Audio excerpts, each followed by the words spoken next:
조금 전에 우리가 함께 불렀던 찬송가 442장인데 저 장미꽃 위에 이슬, 영어 제목은 I come to the garden alone 이라고 되어 있네요. 이 찬송은 미국 사람 오스틴 마일스라고 하는 분이 1912년에 작곡을 한 그런 만든 곡입니다. 여러분, 이 찬송을 어떤 마음으로 부르셨는지 모르겠습니다. 요즘 우리가 계속해서 나누고 있는 이 말씀을 생각하셨다면, 그런 마음 가운데서 이 찬송을 부르셨다면 아마 이 찬송을 만드신 분과 동일한 그런 기쁨과 감격을 누렸을 것이라고 생각합니다. 제가 정말 뜨거운 마음으로 찬송할 수밖에 없는 그런 찬송입니다. 특별히 이 곡의 후렴 부분을 보면 영어 가사가 이렇게 되어 있습니다. 우리 한국 가사하고 좀 다른 부분이 있어서 이렇게 되어 있는데요. 앞에 여러분도 보이시죠? And he walks with me. 그분이 나와 함께 걸으시고, And he talks with me. 나와 함께 대화를 하시고, And he tells me. 나에게 말씀하시기를 I am his one. 내가 바로 그분의 것이라고 나에게 말씀을 해주셨습니다.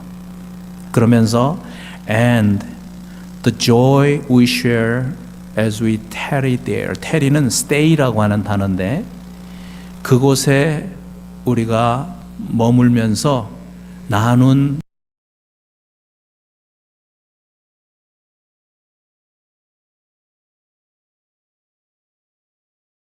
알 사람이 없다. 그 기쁨이 얼마나 큰 기쁨인지 어느 누구도 그분과 나 외에는 알 수가 없을 만큼 그런 기쁨을 누렸다는 것입니다.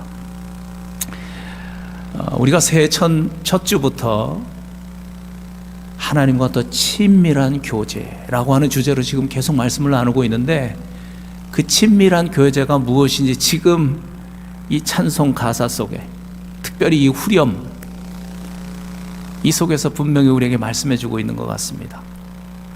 오늘 말씀의 제목은 최고의 축복인데, 도대체 나에게 최고의 축복이 무엇일까?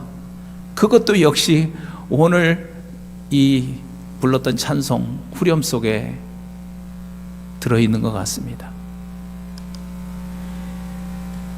이 찬송 가사가 다른 것으로 인한 기쁨이 아니라 오직 하나님과 친밀한 그 교제 가운데서 누리는 기쁨, 이 기쁨이 최고이고, 그래서 이것이 최고의 축복이라고 말씀하고 있는 거죠. 그러니까 하나님과의 그 친밀한 교제가 최고의 기쁨을 만들고 우리의 삶에, 그래서 그것이 우리에게는 최고의 축복이 되는 것입니다. 여러분, 그런데 너무나 감사한 건 뭐냐면, 그동안 우리가 나눈 말씀을 통해서 알게 되었습니다. 하나님 아버지께서 이미 우리와 이 친밀한 교제로 그 기쁨을 나누시려고 다 준비해 놓으셨다는 것입니다. 그렇죠? 제가 첫 설교서부터 말씀드렸습니다. 이 친밀한 교제, 그래서 이 친밀한 교제를 통해서 기쁨을 나누고자 하는 마음은 우리보다도 하나님 아버지가 더 가지고 있다는 것이죠. 더 원하신다는 거예요. 우리가 지금 몇 주 동안 말씀을 통해서 그걸 확인하고 있는 것입니다. 하나님 아버지께서 얼마나 철저하게 계획을 하시고 준비하셨는지, 이 구약의 말씀을 통해서 우리가 그 하나님 아버지의 마음을 알아가고 있죠. 뿐만 아니라 이 교제를 위해서, 이 교제를 통한 기쁨을 위해서 하나님 아버지께서 어떤 값비싼 대가를 치르셨는지, 우리가 지금 계속 나누고 있고 그것을 깊이 알아가고 있습니다. 우리가 잘 알고 있는 창세기 1장 27절 말씀이 이런 말씀이죠. 하나님이 자기 형상 곧 하나님의 형상대로 사람을 창조하시되 남자와 여자를 창조하시고, 자기의 형상대로 창조하셨다는 그 말은 자기의 자녀로 지으셨다는 뜻입니다. 그렇죠? 우리도 자녀를 낳으면 자녀들이 우리의 형상을 담게 되잖아요. 외면적이든 내면적이든. 그래서 하나님께서도 이 사람을 지으시고 난 다음에 그냥 보기 좋다고 하지 않고 심히 보기 좋았다, 심히 보기 좋았다, 그렇게 말씀하셨잖아요. 여러분, 우리가 이 말씀을 통해서 충분히 알 수 있는 사실은 하나님께서 사람을 자녀로 창조하셨다는 것인데, 그 목적이 무엇이겠냐는 거예요. 자녀로 창조하셨다면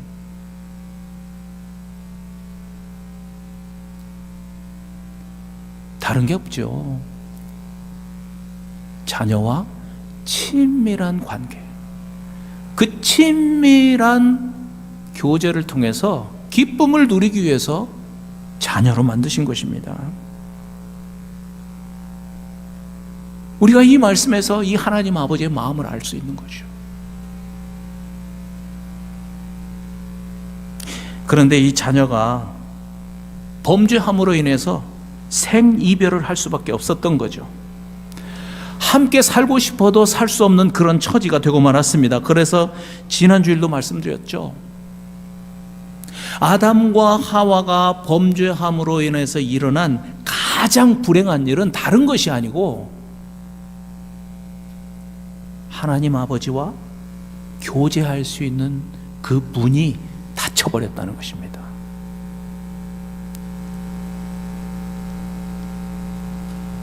이것이 가장 불행한 일입니다.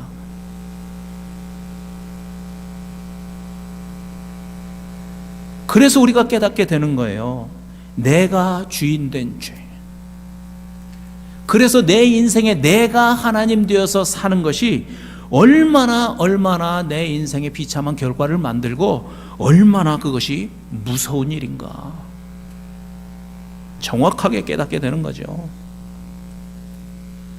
이것이 얼마나 우리 인생에 불행한 일을 만들었는지 우리가 이 구약을 통해서 분명히 알게 된 것입니다. 우리가 이 사실을 알면 알수록 부활을 통해서 예수님이 나의 주님이라고 마음으로 중심으로 믿고 고백했다는 이 사실이 우리에게 너무나 큰 은혜인 것입니다. 뿐만 아니라 예수 그리스도의 피로 회복된 이 하나님과의 화해가 실제로 삶을 살고 있는 우리에게는 최고의 축복이라고 고백할 수밖에 없는 겁니다. 그래서 우리가 계속 지금 나누고 있는 이 로마서 5장 10절 말씀, 너무나 큰 축복의 말씀이죠. 다시 한번 읽어볼까요? 같이 시작. 곧 우리가 원수 되었을 때에 그의 아들의 죽으심으로 말미암아 하나님과 화목하게 되었은즉 화목하게 된 자로서는 더욱 그의 살아나심으로 말미암아 구원을 받을 것이니라. 우리는 예수 그리스도를 이 땅에 보내신 목적을 너무나 잘 알고 있습니다. 십자가에 위해서 내 죄를 대신해서 죽으시고 거기에서 뿌린 그 피로 우리를 깨끗하게 씻으셔서 의롭게 하시기 위해서 오신 거죠. 어떻게 할 수 있어요? 선지자들을 통해서 미리 말씀하셨고 또 구약에 있는 제사를 통해서 그림자로 우리에게 말씀해 주셨잖아요. 그래서 실제로 예수 그리스도가 이 땅에 오셔서 십자가에서 죽으시고 그 몸에 있는 피를 모두 쏟으신 것입니다. 그 피로 우리를 깨끗하게 씻으신 것입니다. 하나님 아버지께서 예수 그리스도를 통해서 하신 이 일을 우리가 어떻게 믿을 수 있습니까? 그분이 죽은 자 가운데서 부활하심으로 인해서 그것이 사실이라는 걸 우리에게 증명해 주시지 않았습니까? 그래서 그것을 믿는 자들은 이렇게 그리스도의 피로 의롭게 된 것을 믿습니다. 그런데요, 조금 전 우리가 읽은 이 말씀은 그의 아들의 죽으심으로 말미암아 하나님과 화해되었다고 말씀하고 있는 겁니다. 우리는 이걸 주목하는 겁니다. 그러니까 단지 의롭게 되는 것이 목적이 아니라 결국은 우리를 의롭게 하심으로 인해서 하나님과 화목하게 하셨다는 것입니다. 이 말씀의 결론이 거기에 있는 겁니다. 화목하게 되었다는 것입니다. 다시 말하면 막혔던 교제의 문이 열린 것입니다. 그래서 그동안 우리가 창세기부터 시작해서 구약의 말씀들을 반복해서 본 것입니다. 내가 주인된 죄로 인해서 에덴 동산에서 쫓겨나고 생명나무로 가는 그 길이 막혀버리지 않았습니까? 그것도 아주 단단하게, 얼마나 단단하게 막혀 있었는지 구약을 통해서 알게 되었습니다. 그런데 그 문이 열린 것입니다. 할렐루야. 그 닫혔던 길이 열린 것입니다. 그래서 히브리서 10장 19절 20절 말씀이 내 마음에 새겨지면 우리 인생은 한순간도 외롭지 않고 걱정과 근심으로 인해서 괴로움을 당하지 않는 것입니다. 이 말씀이 실제가 되고 이 말씀이 내 심령과 골수에 새겨지면, 그래서 여러분 다시 한번 이 말씀을 읽고 싶어요. 그러면서 성령께서 역사하셔서 정말 이 말씀이 우리의 심령 가운데 새겨지기를 원합니다. 심령과 골수에 새겨지기를 원합니다. 우리 한번 같이 읽겠습니다. 시작. 그러므로 형제들아, 우리가 예수의 피를 힘입어 성소에 들어갈 담력을 얻었나니 그 길은 우리를 위하여 휘장 가운데로 열어놓으신 새로운 살 길이요, 휘장은 곧 그의 육체니라. 길은 왜 만듭니까? 그냥 보기 좋으라고, 눈으로 보려고 길을 만드는 건 아니죠. 분명히 목적이 있죠. 오고 가면서 사용하기 위해서 그 길을 만드는 거 아니겠습니까? 휘장 가운데로 열어놓으신 새로운 살길, 이 길이 열린 것을 믿습니다. 그래서 이제는 구약시대에는 누리지 못했던, 언제나 어디서나 하나님 아버지를 내가 개인적으로 만날 수 있는 그 길이 열린 것입니다. 할렐루야. 할렐루야. 여러분, 생각할수록 너무 감격되지 않습니까? 생각할수록.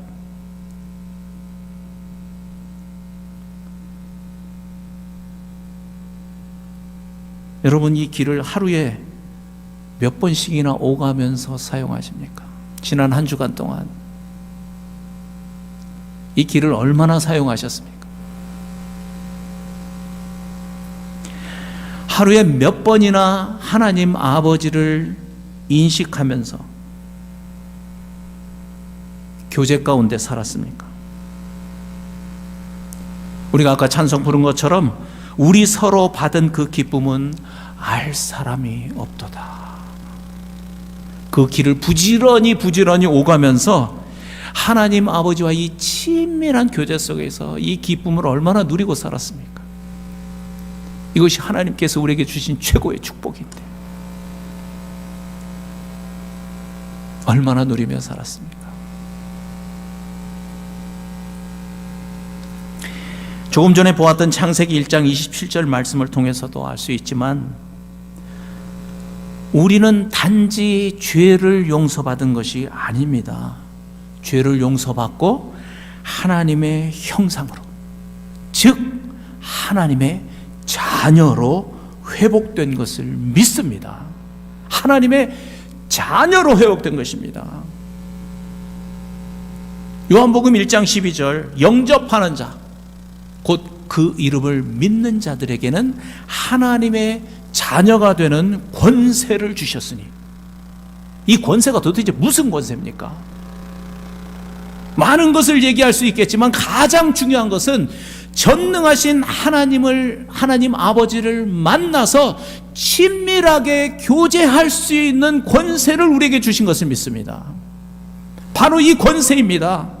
이것이 우리에게는 얼마나 크고 얼마나 대단한 권세이고 얼마나 대단한 특권이고 축복인지 모르겠습니다. 이것이 하나님께서 우리에게 주신 가장 큰 축복인 것입니다.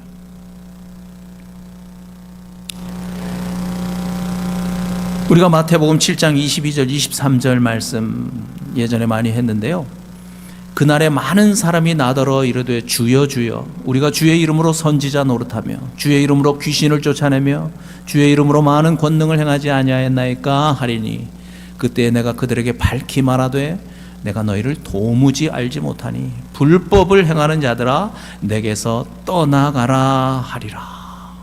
이 말씀의 마지막 부분에서 내가 너희를 도무지 알지 못하니, 여기서 이 안다라고 하는 단어가 지난주에 말씀드렸던 바로 기노스코라고 하는 단어입니다.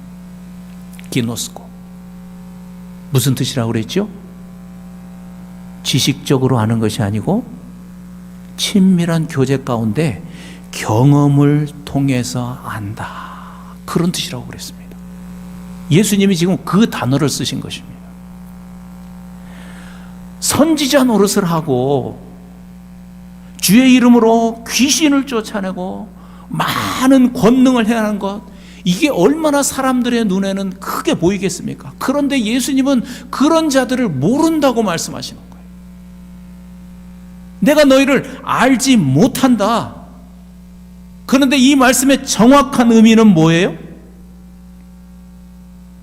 나는 너와 친밀한 교제를 해본 적이 없어, 이렇게 말씀하시는 거예요. 그러니까 예수님과 하나님과 친밀한 교제를 해보지 않았다면 하나님을 모르는 겁니다. 예수님을 모르는 것입니다.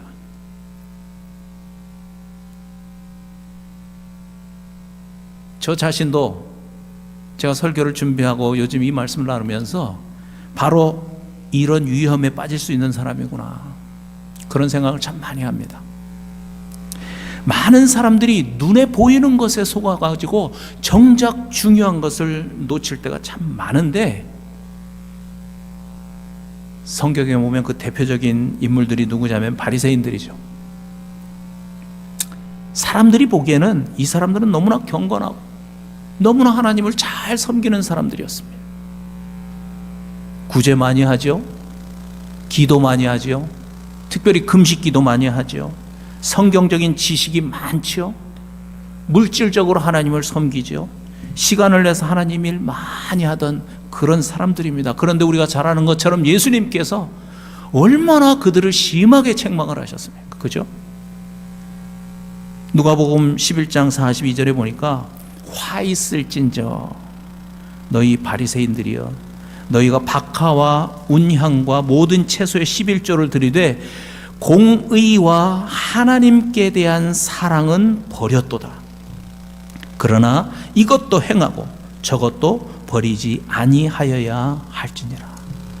예, 사람의 겉모습뿐만 아니라 그 내면까지도 정확하게 알고 계시는 예수님의 말씀이시잖아요. 그들이 11조를 한 것을 잘못했다고 책망하시는 거 아니잖아요.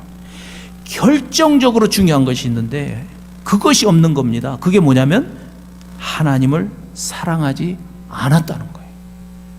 그렇게 열심히 하면서도, 그렇게 많은 종교적인 행위를 하면서도 하나님을 사랑하지 않았다는 것이에요. 그래서 하나님과 단절된 상태였어요. 하나님과 친밀한 교제가 없었어요.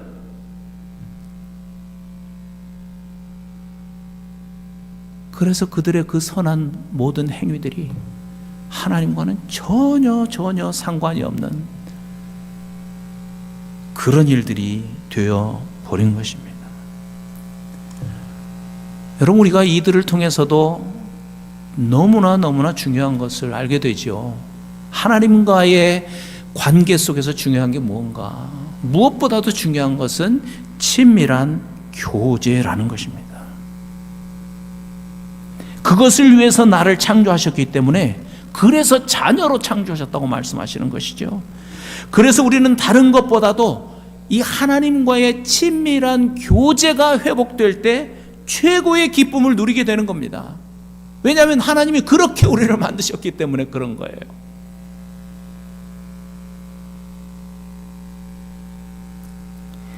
신명기 30장 15절 16절에도 이런 말씀이 있습니다. 보라, 내가 오늘 생명과 복과 사망과 화를 네 앞에 두었나니 곧 내가 오늘 네게 명령하여 내 하나님 여호와를 사랑하고 그 모든 길로 행하며 그의 명령과 규례와 법도를 지키라 하는 것이라.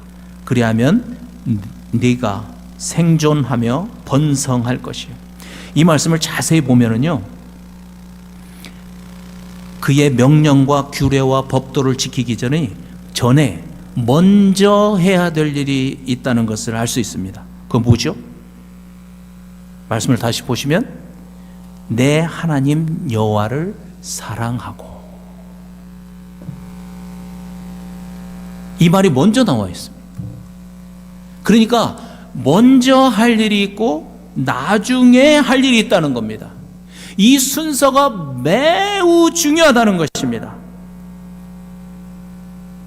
그리고 먼저 할 일은 다른 것이 아니고 하나님과의 친밀한 사랑의 교제가 있어야 한다고 말씀하고 있는 겁니다. 이것이 먼저 해야 될 가장 중요한 일이라는 것이죠. 이렇게 하나님과의 친밀한 교제, 이 사랑의 교제가 없으면 우리는 하나님의 길을 제대로 깨달을 수도 없고요.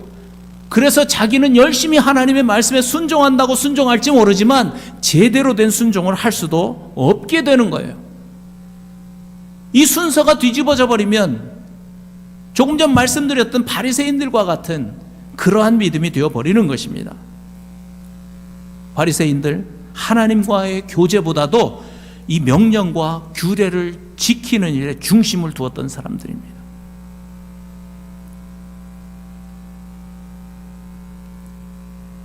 그러니 우리도 하나님의 말씀에 순종하며 사는 것보다도 먼저 해야 될 일이 있다는 것을 분명히 알아야 되는데, 그것은 다른 것이 아니고 하나님과의 친밀한 사랑의 교제인 것입니다. 아멘, 아멘, 아멘. 그래서 제가 요즘 설교하면서 여러분께 반복해서 말씀드립니다. 어떤 일이 중요한 것이 아니고, 어떤 일을 하는 것이 중요한 것이 아니고 친밀한 교제 그 자체가 중요하다는 말씀을 너무나 반복해서 말씀을 드리고 있습니다. 물론 우리가 이 하나님과의 친밀한 교제를 하다 보면 우리 삶이 변화됩니다. 그래서 하나님의 뜻이 나를 통해서 이루어지는 그 삶의 아름다운 열매들도 보게 되죠. 그래서 하나님을 위한 일들, 그 사역들도 잘 감당하게 됩니다. 그럼에도 불구하고 중요한 것은 그 삶의 열매가 아니라 하나님과의 교제라는 것, 이것을 우리의 마음속에 새겨두시기를 바랍니다. 그래서 그 열매만 보면서 즐거워할 것이 아니라 그 열매를 통해서, 그 나타난 열매를 통해서 하나님과 교제해야 된다는 것입니다. 왜냐하면 우리 신앙생활의 핵심은, 가장 중요한 것은 하나님 아버지와의 친밀한 교제이기 때문에 그런 거죠.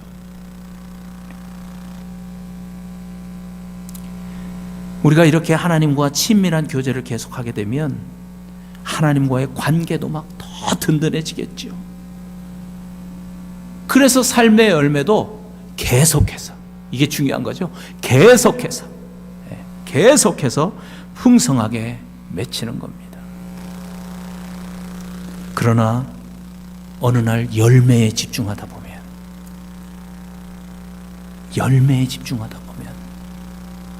사람이 교만해지기 쉽고, 그러다가 친밀한 하나님과의 교제보다도 눈에 보이는 그 나타나는 일에 집중하게 되죠. 그러면서 그 일로 만족을 느끼기 시작하는 겁니다. 하나님과의 교제보다도. 그러면서 심각한 문제가 시작되는 겁니다. 마지막으로 한 말씀만 더 나누겠습니다. 호세아 6장 6절에 있는 말씀이에요. 이 말씀을 통해서 하나님 아버지께서 우리에게 원하시는 것이 무엇인가를 정확하게 알 수 있습니다. 이런 말씀이죠. 나는 인애를 원하고, 사랑이죠. 인애를 원하고 제사를 원하지 아니하며 번제보다 하나님 아는 것을 원하노라. 여기에서도 하나님은 안다는 말이 나오잖아요. 이 안다는 말이 같은 말인 거예요. 기노스코예요. 물론 이 말은 히브리 말이지만 같은 뜻을 가지고 있어요. 무슨 뜻? 지식적으로 하나님을 아는 것이 아니고 친밀한 교제를 통해서 경험으로 하나님을 아는 거예요. 하나님이 그걸 원하시는 거예요. 하나님께서 제사와 번제를 원하시지 않는 것입니까? 아닙니다. 그 말씀이 아니잖아요. 하나님이 말씀하셨는데요. 너희는 나에게 제사를 지내라고 번제를 지내라고 말씀하셨는데요. 중요한 것이 있다는 거죠. 더 핵심적인 것이 있다는 것이죠. 하나님을 아는 것입니다. 다시 말하면 친밀한 교제를 통해서 경험으로 하나님을 아는 것, 그것이 무엇보다도 중요하다고 말씀하고 계시는 거죠. 그래서 여러분, 제가 설교를 마치면서 또 반복해서 말씀드립니다. 예배 드리는 것 중요합니다. 어떤 사람은 이 말씀들을 오해하는 사람이 있는데 그게 아니고요. 예배 드리는 건 너무 중요합니다. 그러나 정작 중요한 것은 예배를 마친 후 시작되는 우리의 실제 삶이라는 것이죠. 그 삶 속에서 하나님과 친밀한 교제를 하는 것, 이것이 우리에게 무엇보다도 중요합니다. 지금처럼 이렇게 하나님의 말씀을 듣고 은혜 받는 것 중요합니다. 하나님의 말씀을 읽고 묵상하는 것 중요합니다. 그러나 성경을 닫는 그 순간부터 말씀을 통해서 얻은, 하나님과의 관계 속에서 얻은 그 영적인 에너지가 실제 삶에서 하나님과 교제하는 일로 사용되어져야 한다는 것이죠. 여러분, 우리 열심히 기도해야 합니다. 그러나 기도를 마친 그 순간부터 기도를 통해서 얻은 그 영적인 연료가 우리의 삶 속에서 하나님과의 교제로 사용되어야 하는 것이지요. 하나님 아버지와의 실제적인 교제가 시작되는 것이 무엇보다도 중요한 것입니다. 직장에 가서 일할 때 절대로 혼자 일하지 마십시오. 혼자 일하지 마십시오. 지성소의 문을 활짝 열고 나를 보고 계시는 그 하나님과 그 일을 통해서 친밀하게 교제하시기를 바랍니다. 하나님 아버지, 이 일을 이렇게 하면 되겠습니까? 저렇게 하면 좋겠습니까? 한번 물어보십시오. 여쭈어 보십시오. 왜냐하면 하나님은 기다리고 계시기 때문에 그렇습니다. 어떻게 하나님 아버지께서 이 교제의 문을 여셨습니까? 어떻게 하나님께서 우리가 하는 그 말을 무시하겠습니까? 그냥 귓등으로 들으시겠습니까? 그러실 수는 없잖아요. 우리가 그래서 이 말씀을 나누고 있는 거 아닙니까? 가정에서 일할 때 혼자 일하지 마십시오. 학교에서 공부할 때 혼자 하지 마십시오. 하늘 문을 활짝 열고 내가 지금 여기 있다, 그렇게 말씀하시는 하나님 아버지의 음성을 들으시기를 바랍니다. 그래서 우리가 오늘 찬송을 부른 것처럼 하나님과의 이 친밀하고 은밀한 교제로 인해서 기쁨이 충만한 그런 날들이 되기를 간절히 바랍니다. 가정에서, 직장에서, 학교에서 이미 우리는 하나님의 자녀가 되었기 때문에 그곳이 에덴 동산입니다.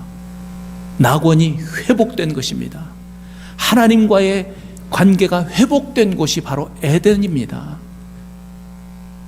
우리에게 그 축복을 이미 주신 것입니다. 이제는 실제로 아버지와의 친밀한 교제 속에서 우리도 이 찬송 그대로 정말 그 누구도 알 수 없는 하나님 아버지와 나만 알 수 있는, 주님과 나만 알 수 있는 그러한 기쁨, 그 기쁨으로 충만해지는 그런 삶이 되기를 간절히 바랍니다. 아멘.